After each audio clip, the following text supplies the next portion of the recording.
भगवान शिव के रौद्र रूप को काल भैरव कहा जाता है। मान्यता है कि कालाष्टमी के दिन ही काल भैरव की उत्पत्ति हुई थी।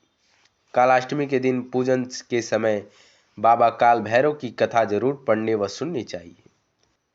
कहा जाता है कि ऐसा करने से व्यक्ति को शुभ फलों की प्राप्ति होती है और सभी प्रकार से भय से मुक्ति मिलती है।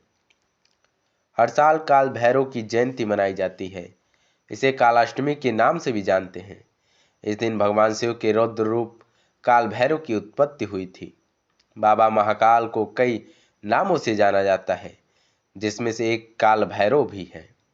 पौराणिक मान्यताओं के अनुसार कालाष्टमी के दिन भगवान भैरव की विधि विधान से पूजा अर्चना और व्रत करने से व्यक्ति को भय से मुक्ति मिलती है।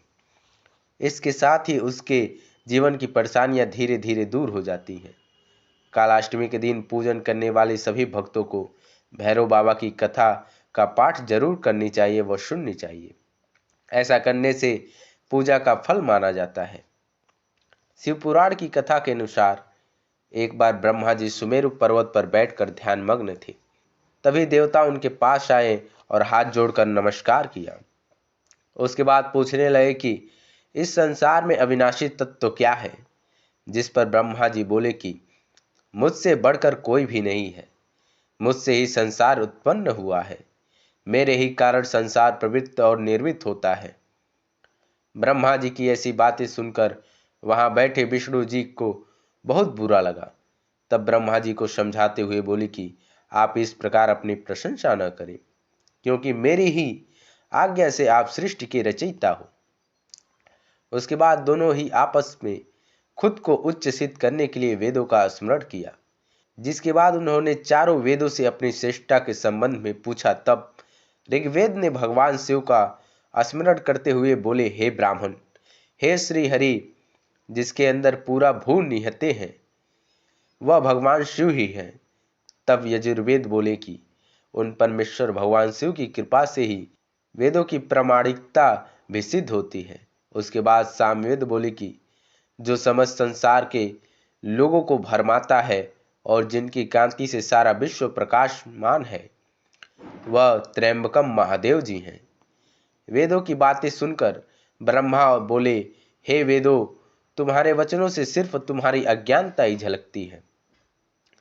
भगवान शिव तो सदा अपने शरीर पर भस्म धारण करते हैं। उनके सिर पर जटाजूट व गले में रुद्राक्ष है।